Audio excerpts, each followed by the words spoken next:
भगवान श्री कृष्ण की परम उपासक कर्माबाई जी का जन्म राजस्थान के नागौर जिले के ग्राम कालवा में एक जाट किसान जीवन राम डूडी के घर 1615 में हुआ था। समय बीत जाता है। एक बार जीवन राम को कार्तिक पूर्णिमा स्नान के लिए पुष्कर जाना था। उनकी पत्नी भी उनके साथ जा रही थी। वे कर्मा को भी साथ ले जाना चाहते थे, लेकिन एक समस्या आ गई। उनकी अनुपस्थिति में भगवान को भोग कौन लगाता?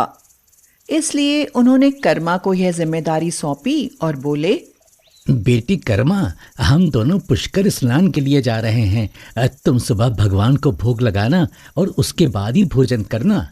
कर्मा ने यह जिम्मेदारी स्वीकार कर ली। इधर माँ पिता तीर्थ यात्रा के लिए रवाना हुए, उधर घर पर कर्मा ने सुबह स्नान आदि कर बाजरे का खिचड़ा बनाया। उसमें खूब घी डाला और पूजा के लिए भगवान की मूर्ति के पास आ गई।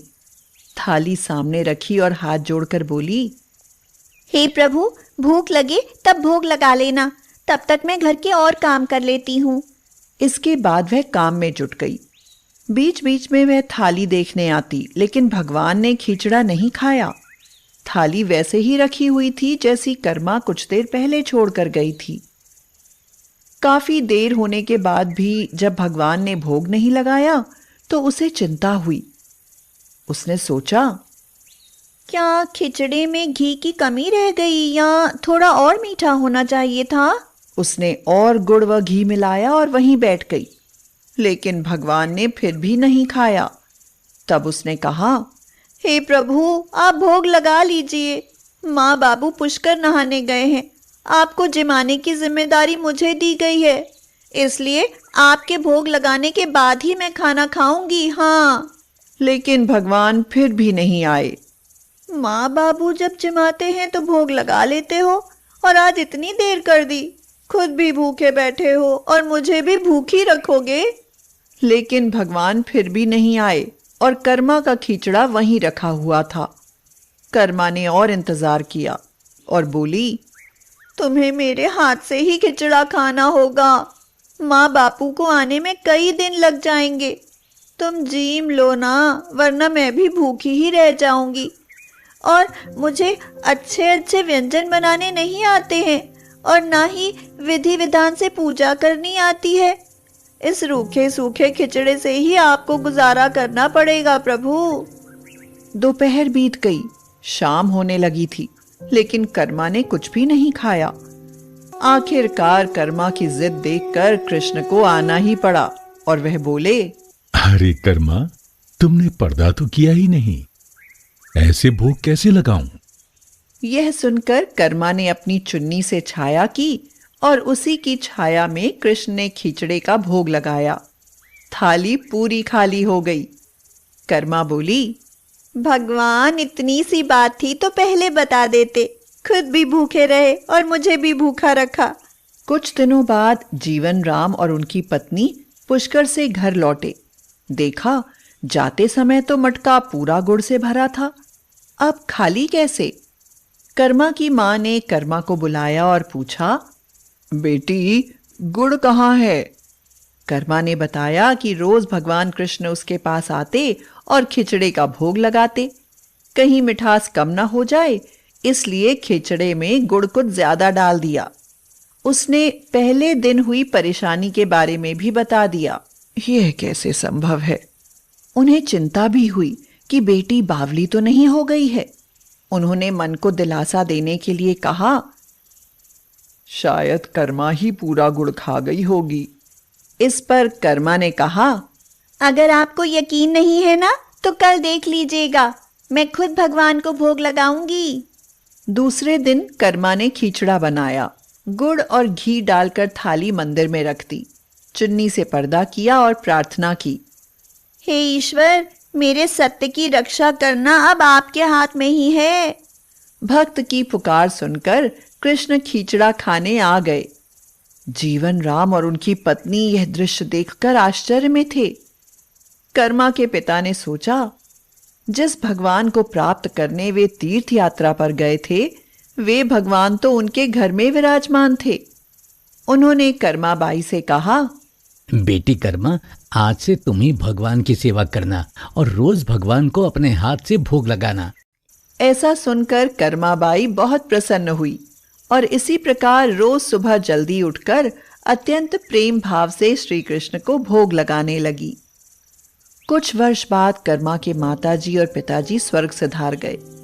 अब कर्मा अकेली रह गई, इसलिए उसका मन घर में नहीं लगता था। कर्मा घर से श्री कृष्ण की मूर्ति लेकर अपने गांव कालवा को छोड़कर तीर्थ यात्रा पर निकल गई और तीर्थ यात्रा करते करते वह उड़ीसा के जगन्नाथपुरी पहुंच गई। जगन्नाथ में ही कर्मा ने एक छोटी सी कुटिया बना ली और वहीं निवास करने लगी। अब कर्मा अपने रोज के नियम के अनुसार सुबह सवेरे जल्दी उठकर भगवान श्री कृष्ण के लिए बड़े प्रेम से खिचड़ी बनाती और भगवान को भोग लगाती। इस प्रकार क्रम निरंतर चलता रहा। एक दिन कर्माबाई के भगवान श्री कृष्ण को भोग लगाने के बाद एक छोटा सा बालक उनके पास आया और बोला, माँ, कुछ खाने को है, बड़ी भूख लगी है। हाँ बेटा, मैंने अभी अभी खिचड़ा बनाया है, आजा बैठ जा, तू भी खा ले। यह कहकर कर्मा ने बड़े प्यार से खिचड़ा परोसा और बालक ने बड़े ही चाव से खिचड़ा खाया। उस बालक के रूप में स्वयं भगवान जगन्नाथ कर्माबाई के हाथ से बना खिचड़ा खाने साक्षात पधारे। बालक ने जल्दी से खिचड़ा खा लिया और बोला, माँ, खिचड़ा बहुत अच्छा बना है, मैं कल भी खाने आऊंगा। बेटा, कल क्या, मैं तो तेरे लिए रोज खिचड़ा बना कर रखूंगी, तू रोज खिचड़ा खाने आ जाया करना। ठीक है, अब से मैं रोज खिचड़ा खाने आया करूंगा। इतना कहकर बालक चला गया। अगले दिन से रोज सुबह सवेरे बालक कर्माबाई के पास खिचड़ा खाने आ जाया करता। यह क्रम चलता रहा।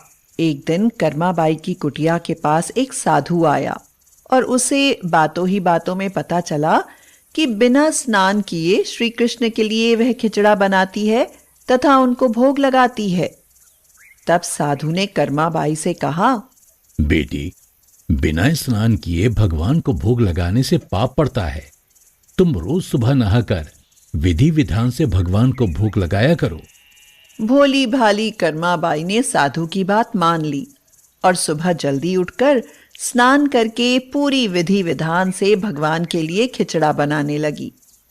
ये सब करने में कर्माबाई को बहुत देर लग जाती, लेकिन वह बालक तो रोज अपने समय से आता और कर्मा से कहता, माँ, मुझे बहुत भूख लगी है, मुझे जल्दी खिचड़ा दे माँ, जल्दी कर माँ, जल्दी कर। थोड़ी देर रुक जा बेटा, अभी देती हूँ, थोड़ी देर रुक जा। और जब कर्मा भगवान श्री कृष्ण को भोग लगाने के बाद वह बालक को खिचड़ा खाने को देती तो बालक उसे बहुत शीघ्रता से खाता और हाथ मुंह साफ किए बिना ही चला जाता। यह क्रम चलता रहा। एक दिन भगवान जगन्नाथ के मंदिर के पुजारी ने देखा कि कुछ दिनों से सुबह के समय भगवान की मूर्ति पर खिचड़ा लगा रह जाता है। फिर वह मन में विचार करते कि भगवान के मुख पर खिचड़ा कैसे लग जाता है, हम तो खिचड़े का भोग नहीं लगाते। कुछ दिन लगातार भगवान के मुख पर खिचड़ा लगा देखते हुए पुजारी इसको भगवान की लीला समझते हैं और समझ जाते हैं कि भगवान रोज कहीं से खिचड़ा खाकर आते हैं। पुजारी मन ही मन भगवान से पूछते हैं, हे श्री जगन्नाथ, आप ये खिचड़ा कहाँ से खाकर आते हैं, हमें भी तो बताइए। उसी दिन भगवान जगन्नाथ पुजारी के सपने में आते हैं और उससे कहते हैं, मेरी एक भक्त है कर्माबाई, जो कि जगन्नाथपुरी में ही रहती है। वो रोज सुबह जल्दी उठकर मेरे लिए बाजरे का खिचड़ा बनाती है और बहुत प्रेम से मुझे भोग लगाती है। मुझे उसके हाथ का खिचड़ा बहुत पसंद है और मैं भी सुबह जल्दी कर्माबाई के पास खिचड़ा खाने जाता हूं। परंतु कुछ दिनों पहले एक साधु ने कर्माबाई से कहा कि स्नान ध्यान करके पूरे विधि विधान से भगवान को भोग लगाया करो, और अब कर्माबाई पूरे विधि विधान से मुझे भोग लगाती हैं। इन सब में बहुत देर लग जाती है और मुझे इंतजार करना पड़ता है तथा मुझे भूख का कष्ट भी सहन करना पड़ता है, और जब तक मैं खिचड़ा खाता हूं तब तक मंदिर में भक्तगण आने लगते हैं, इसलिए आजकल मुझे मुंह हाथ धोए बिना ही झूठे मुंह आना पड़ता है। पुजारी श्री जगन्नाथ जी से यह सब जानकर अगले दिन से उस साधु की खोज करवाता है। पुजारी साधु को सारी बातें बताता है। साधु ये सब बात सुनकर घबरा जाता है और वह कर्माबाई के पास जाता है और कहता है, बेटी, तुम पहले की तरह सुबह जल्दी उठकर भगवान के लिए खिचड़ा बना दिया करो। तुम्हारे लिए कोई भी नियम या विधि विधान की आवश्यकता नहीं है। साधु की यह बात सुनकर कर्माबाई पहले की तरह खिचड़ा बनाती और भगवान को भोग लगाती रही तथा उस बालक को भी बड़े प्यार से खिचड़ी खिलाती रही। यह क्रम कई वर्षों तक चलता रहा। एक दिन कर्माबाई संसार चक्र को छोड़कर प्रभु के धाम चली गई। उस दिन जगन्नाथपुरी के मंदिर में भगवान की आंखों से आंसू बह रहे थे।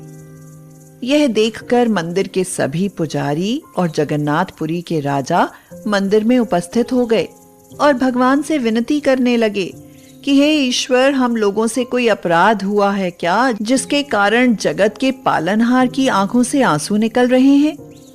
उसी रात भगवान जगन्नाथ पुजारी के सपने में आते हैं और उनको कहते हैं, आज माँ कर्माबाई संसार से विदा हो गई हैं और मुझ में विलीन हो गई हैं।